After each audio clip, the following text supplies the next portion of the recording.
அண்ணன் செந்தமலம் சீமானவர்கள் உங்களோடு.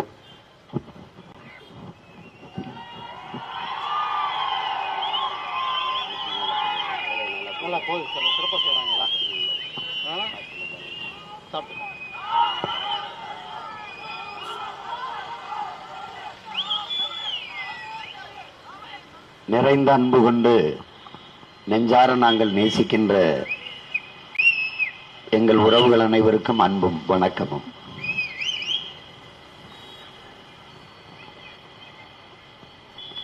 இதுவரை இந்த நிலத்தில் இல்லாத ஒரு மாற்றத்திற்கான அரசியல் கோட்பாட்டை முன்வைத்து உங்கள் பிள்ளைகள் இந்த வரலாற்று பெரும் பணியை செய்து வருகிறோம். இந்த தேர்தலை முழுக்க முழுக்க ஒரு மாறுதலுக்கான தேர்தலாக நாங்கள் பார்க்கிறோம். என் அன்பு சொந்தங்கள், தேர்தல் என்றால் வாக்கு செலுத்துவது மட்டும்தான் என்று கருதாது, இது வாழ்க்கையை தீர்மானிக்கிற ஒன்று. 5 ஆண்டு கால வாழ்க்கையை, நாட்டு மக்களின் எதிர்காலத்தை, மக்களினுடைய நல்வாழ்வை தீர்மானிக்கிற ஒன்று என்ற பார்வை என் அன்பு சொந்தங்களுக்கு வர வேண்டும். விடுதலை பெற்ற இந்திய பெருநாட்டை நீண்ட காலமாக ஆட்சி செய்த கட்சி காங்கிரஸ் தான். அதற்கு பிறகு பாரதிய ஜனதா, அங்கொன்றும் இங்கொன்றுமாக சில பிரதம அமைச்சர்கள், அதிலே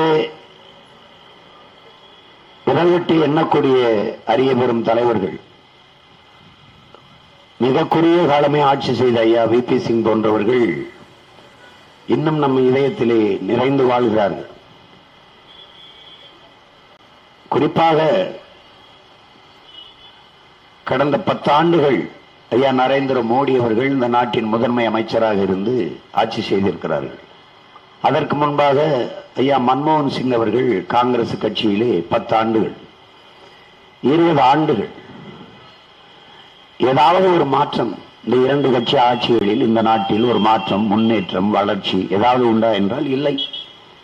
இந்த மாற்றம், முன்னேற்றம், வளர்ச்சி இதெல்லாம் வெறும் வார்த்தைகளாகி போன, வெறும் வார்த்தைகளாகி போய்விட்டது. மோடியா வரும்போது 2 கோடி பேருக்கு வேலை கொடுப்பேன்னாரு. அப்படின்னா காங்கிரஸ் ஆட்சியில 2 கோடி பேர் வேலை இல்லாம இருந்திருக்கான். அது ஒரு தோராய கணக்கு தான். அது 8 கோடி பேர் கூட வேலை இல்லாம இருந்திருக்கலாம். வந்து 2 கோடி பேருக்கு கொடுப்பேன்னாரு. ஏதாவது கொடுத்துருக்காங்களா பாருங்க. நாசமாக்கிய எல்லா திட்டங்களையும் இவர்கள் போட்டி போட்டுக்கொண்டு கொண்டு வந்து இந்த நாட்டை நாசமாக்கினர். பணம் செல்லாது என்று அறிவித்ததும் சரக்கு மற்றும் சேவை வரியும் தான் இந்திய நாட்டின் பொருளாதாரத்தை மிக மிக மோசமான வீழ்ச்சிக்கு கொண்டு போனது என்று உலக வங்கி சொல்லுது. ஆனால் அந்த சரக்கு மற்றும் சேவை வரியை கொண்டு வந்தது காங்கிரஸ், அதை செயல்படுத்தியது பாரதிய ஜனதா. பணம் செல்லாது என்று ஒரே இரவில் அறிவித்தது பாரதிய ஜனதா. அதை யாராவது இங்கே போட்டியிட்ட பாரதிய ஜனதா கட்சி தலைவர்கள் ஏதாவது சொல்லுவார்களா?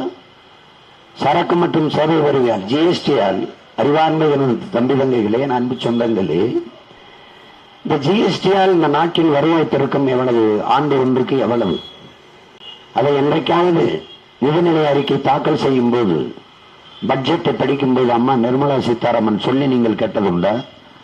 ஜிஎஸ்டி, சரக்கு மற்றும் சேவை வரியால் இந்திய நாட்டின் வருவாய் பெருக்கம் இவ்வளவு.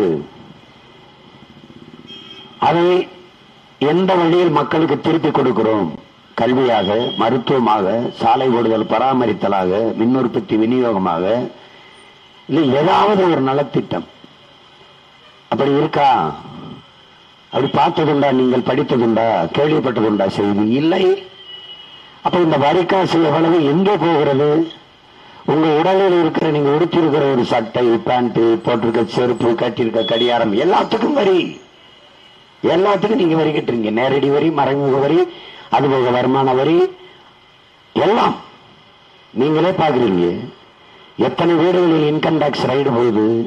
எத்தனை வீடுகளில் ஈடி ரைடு அமலாக்கத்துறை சோதனை நடக்குதுன்னு தெரியுது. ஆனால் எவ்வளவு சொத்து ஆவணங்கள் கைப்பற்றினீர்கள், எவ்வளவு பணம் எடுத்தீர்கள், மக்கள் காசிலே சம்பளம் வாங்குகிற இந்த அதிகாரிகள், இந்த அமைப்புகள் ஏன் அது வெளிப்படையாக சொல்ல மறுக்கிறது? இந்த வீட்டில் நாங்கள் ரைடு செய்தோம், இவ்வளவு பணம் எடுத்தோம், இவ்வளவு நகை எடுத்தோம், இவ்வளவு தங்கம், இவ்வளவு வெள்ளி, இவ்வளவு வைரம், இவ்வளவு சொத்து ஆவணங்கள், முறைகேடாக சேமித்த சொத்துகள், அப்படி எதாவது மக்களுக்கு முன்பு வைத்து நீங்கள் பார்த்ததுண்டா? இல்லை. பாரதிய ஆட்சியிலே அமலாக்கத்துறை சோதனை நடத்திய வீடுகளில் எல்லாம் அந்த முதலாளிகள்கிட்ட எல்லாம் பணம் வாங்கியிருக்கிறார்கள். மறுக்க முடியுமா அவர்களால்? மறுத்து ஏதாவது பேசுவார்களா இந்த தலைவர்கள்? தேர்தல் பத்திரத்தின் மூலம் 6600 கோடிக்கு மேலே எல்லா முதலாளிகள்கிட்டையும் பணம் வாங்கியிருக்கிறார்கள். இவர்கள் ஊழலை ஒழிப்பார்கள், லஞ்சத்தை ஒழிப்பார்கள், நேர்மையான தூய ஆட்சியை தருவார்கள் என்று நாம் நம்பினால் எவ்வளவு பெரிய ஏமாற்று, எவ்வளவு பெரிய பைத்தியக்காரத்தனம். பணம் செல்லாது என்றதால் இந்த நாடு அதல பாதாளத்தில் விழுந்தது, பொருளாதாரமே சரிந்து நெருங்கியது. அதற்கு தான் வருத்தம் தெரிவிச்சதுண்டா? பணம் செல்லாது என்று சொல்லும் போது ஊழல் லஞ்சம் ஒழிந்துவிடும், கருப்பு பணம் ஒழிந்துவிடும், பயங்கரவாதம் ஒழிந்துவிடும் என்றெல்லாம் சொன்னார்கள். பயங்கரவாதம் ஒழிந்துவிடும் என்று சொல்லும்போது அப்புறம் என்ன எதற்கு? தேசிய புலனாய்வு முகமை எதற்கு? எதற்காக? அதான் தீவிரவாதம் ஒழிஞ்சிருச்சு. எங்க ஒழிந்தது? எங்கே ஒழிந்தது? தீவிரவாதம் ஒழிந்துவிட்ட நாட்டில் தலைவர்களுக்கு எதற்கு இவ்வளவு பாதுகாப்பு? தந்தை அண்ணாமலைக்கு எதற்கு? நாட்டின் முதலமைச்சர் ஐயா ஸ்டாலினை விட அதிக பாதுகாப்பு இல்லையா சுற்றி வருகிறார்? தீவிரவாதம் ஒழிச்சுட்டே இல்லை, பயங்கரவாதம் ஒருத்தனுமே இல்லை. அப்போ பணம் செல்லாது என்று அறிவித்தால் ஊழல் லஞ்சம் ஒழிந்துவிடும் என்றால் எல்லா வீட்டுக்கும் வருமான வரி சோதனை ஏன்? அமலாக்கத்துறை சோதனை ஏன்? அதான் ஊழல் லஞ்சமா ஒழிஞ்சிருச்சு, கருப்பு பணம்லாம் ஒழிஞ்சிருச்சு. அப்ப எல்லாமே போய் ஃப்ராடு, புத்தலாட்டம், ஏமாற்று. 2 கோடி பேருக்கு வேலைன்னு சொன்ன ஏமாற்று, ஒவ்வொரு வீட்டு வங்கி கணக்கிலும் 15 லட்சம் போடும் என்றது ஏமாற்று, எல்லாம் போய். இப்போது என்ன பேசுகிறார்கள்? புதிய இந்தியாவை உருவாக்க இதான் நல்ல தருணம். அப்ப 10 ஆண்டுகள் என்ன பண்ணிட்டு இருந்தீங்க? பழைய இந்தியாவா? வெள்ளை அடிக்க புரியல இந்தியாவுக்கு? இல்ல வெள்ளாடையை வச்சு வெளுக்க புரியல? புதிய இந்தியாவுனா 10 ஆண்டுகள், 10 மாதம் என் தாய் கருவில எங்களை சுமப்பது போல புதிய இந்தியாவை 10 ஆண்டுகள் சுமந்து கொண்டிருந்தீர்களா உங்க கருவிலே? என்ன கதை? இதுவரை நாட்டு மக்களுக்கு நான் சூப்பு கொடுத்து கொண்டிருந்தேன். அடுத்து வரும் 5 ஆண்டுகளில் என்ன கொடுக்க போறீங்க? நேரடியா விஷத்தை கொடுத்து கொள்வீங்க, அதானே? டைரக்டா பாய்சன், அவ்வளவுதான். எப்படிப்பட்ட ஏமாற்று, எப்படிப்பட்ட பசப்பு இனிப்பு வார்த்தைகள்! காதுகளிலேயே தேனை குடங்குடமாக கொட்டுகிற கூட்டம் இந்த கூட்டங்கள் தான். வந்தால் அப்ப வந்தபடி அஞ்சையில நான் சொல்லல, நான் வரல, நான் ஒரு வார்டு கவுன்சிலரா கூட வரல. வந்தால் இதை செய்யறேன், வந்தால் இதை செய்யறேன், இப்படி கொண்டு வரேன்னு நான் சொல்லலாம். நீங்க எப்படி சொல்லலாம்? 10 ஆண்டு காலத்தில் செய்யாத ஒன்றை அடுத்து வந்த 5 ஆண்டு காலத்தில் செய்வேன் என்றால் எப்படி நம்புவது? எப்படி? காங்கிரஸ் ஆண்ட 10 ஆண்டு காலத்தில் செய்யாத நல்லதை அடுத்து வருகிற 5 ஆண்டில் செய்ய போகிறதா? திமுக 39 உறுப்பினர்களை கொண்டு போனது 2019 நாடாளுமன்ற தேர்தலில் 39 மெம்பர். ஏதாவது ஒரு மக்களின் பிரச்சனையை குரல் எழுப்பி பேசி ஒரு பிரச்சனை தீர்த்து வைக்கப்பட்டது என்றதாவது ஏதாவது இருக்கா?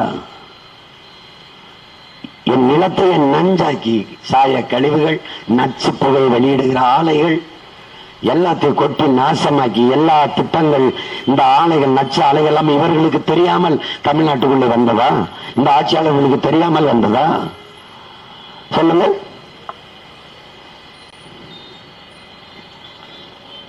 பாரதிய ஜனதா இப்போதுதான் புதிதாக கட்சி ஆரம்பிச்சு தேர்தல் வரப்போது மாதிரி நீங்க சொல்றாங்க, நாங்கள் இந்த பொள்ளாச்சி கோயம்புத்தூர்ல தென்னை மரம் அதிகமா இருக்கனால தேங்காய்க்கு அந்த தேங்காய் கொள்முதல் செய்யறதுக்கு அதுக்கு ஏற்பாடு செய்வோம். இந்த 10 ஆண்டுகளா என்ன பண்ணிட்டு இருந்தீங்க? என்ன பண்ணிட்டு இருந்தீங்க? தேர்தல் வரும்போது மட்டும் எங்கள் மீது உங்களுக்கு ஒரு பாசம் வருகிறது. தேர்தல் அடுத்த மாசம் தேர்தல். இப்போது சிலிண்டருக்கு 200 ரூபாய் குறைக்கிறார்கள். எவ்வளவு பாசம், எவ்வளவு பாசம்! தேர்தல் 10 நாள்ல ஓட்டு போட போறோம். கச்சத்தீவை நாங்க வந்தா மீட்போம். அப்புறம் வந்தபோது என்ன பண்ணீங்க?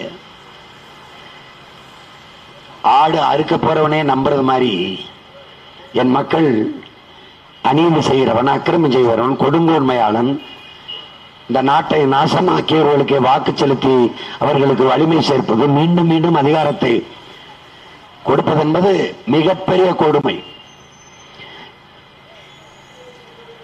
உள்ளங்கையில் உலகத்தை வைத்து பார்த்து கொண்டிருக்க என் உடன் பிறந்தார்களே, என் தம்பி தங்கைகளே, கவனியுங்கள். அமெரிக்காவில் நீர் மேலாண்மை எப்படி இருக்கிறது, மின் உற்பத்தி விநியோகம் எப்படி இருக்கிறது, பிரிட்டனில் நீர் மேலாண்மை எப்படி, சாலை போடுவது எப்படி, பராமரிப்பது எப்படி, மின் உற்பத்தி விநியோகம் எப்படி இருக்கு, மருத்துவ கட்டமைப்பு எப்படி இருக்கு, கல்வி அந்த நாடுகள் எப்படி கொடுக்கிறது, ஒரு தடவை பாருங்களேன். பாருங்கள், சிங்கப்பூர் கோயம்புத்தூர் அளவு தான் இருக்கு. சிங்கப்பூர் மொத்தமா அந்த நாட்டை சுற்றி வருவதற்கு 40 நிமிடங்கள் தான் ஆகும் என் தம்பி தங்கைகளே. மொத்தமாக அந்த நாடு கல்வியின் தரத்தில் 3வது இடத்தில் இருக்கு. உலகத்தில் 3வது இடத்தில். ஆனா ஒரு நாடு எங்க இருக்கு கேட்டால் சிங்கப்பூர் சின்ன நாடு என்கிறார்கள். இந்தியா பெரிய நாடு என்று யார் சொன்னது? பல நாடுகளின் ஒன்றியம். இது என் நாடு தமிழ்நாடு, அது அவன் நாடு ஆந்திரா, அது அவன் நாடு தெலுங்கானா, அது அவன் நாடு கேரளா, அது அவன் நாடு கர்நாடகா, அது அவன் நாடு பீகார், அது அவன் நாடு குஜராத், அவன் நாடு மத்திய பிரதேஷ், அது அவன் நாடு ராஜஸ்தான், அவன் நாடு மகாராஷ்டிரா. இந்த நாடுகளுக்கு அதிகாரத்தையும் நிர்வாகத்தையும் பரவலாக்கு. நான் போட்டி போடுகிறேன். இந்திய பெருநிலத்திலே ஆகச் சிறந்த கல்வியை தமிழ்நாடு தான் தன் நாட்டு குடிகளுக்கு கொடுத்தது என்ற நிலையை நான் உருவாக்குகிறேன். மின் உற்பத்தி விநியோகத்தில் முதன்மையாக தமிழ்நாடு இருக்கிறது என்று நான் நிரூபிக்கிறேன்.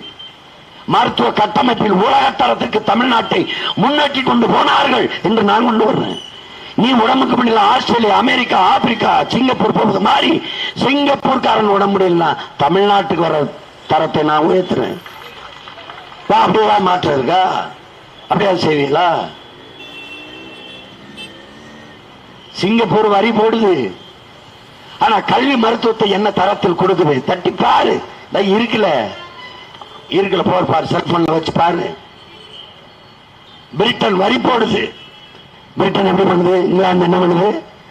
100 ரூபாய் நீ சம்பாதிச்சா 100 ரூபாயில 75 ரூபாய் எடுத்துக்கணும். 75 ரூபாய் எடுத்துக்கணும். நீ 50 ரூபாய் சம்பாதிச்சா அதுல 20 ரூபாய் எடுத்துக்கணும், 25 ரூபாய் எடுத்துக்கணும். ஆனால் நாட்டின் கொடிகளுக்கு இவர் 75 ரூபாய் கொடுத்தவர், இவர் 25 ரூபாய் கொடுத்தவர் என்ற பாகுபாடு இல்லாது சமமாக கல்வி, சமமாக மருத்துவம், சமமாக மின் உற்பத்தி விநியோகம், சமமாக குடிநீர், சாலை போடுதல், பராமரித்தலை ஆக சிறப்பாக செய்கிறது. நீ 100 ரூபாயில 75 ரூபாய் எடுத்துக்கிட்டு 25 ரூபாய் பண்றது, 25 ரூபாய்க்கு செலவில்லை. ஏன்? தரமான கல்வி மருத்துவத்தை கொடுத்துருது. உன் வீட்டில் உன் மனைவி கர்ப்பமாக இருந்தால் பெற்ற மகள் போல செவிலியர்கள் மருத்துவரை அனுப்பி வீட்டிலேயே மருத்துவம் கொடுக்குது. நீ கழிவறையில் போய் கூட அந்த வாஷ் பேஷனில் முகம் கழுவுறத திருப்பி தண்ணீரை குடிக்கிற தரத்துக்கு விநியோகம் பண்ணுது. குடிக்கிற தரத்துக்கு அவன் அப்படியே போயிட்டே இருப்பான். ஒரு குழாயில வித்திரி ஒரு போத்தல்ல தண்ணியை குடிச்சுக்கிட்டு போவான். அவ்வளவு தரமாக தன் நாட்டு குடிகளுக்கு தண்ணீரை கொடுக்குது. தவிச்ச வாய்க்கு தன் நாட்டு குடிகளுக்கு தண்ணீரை கூட தர வக்கற்ற அதிகாரங்கள் இருந்தால் என்ன, அழிந்தால் என்ன? எதற்கு இந்த அதிகாரங்கள்?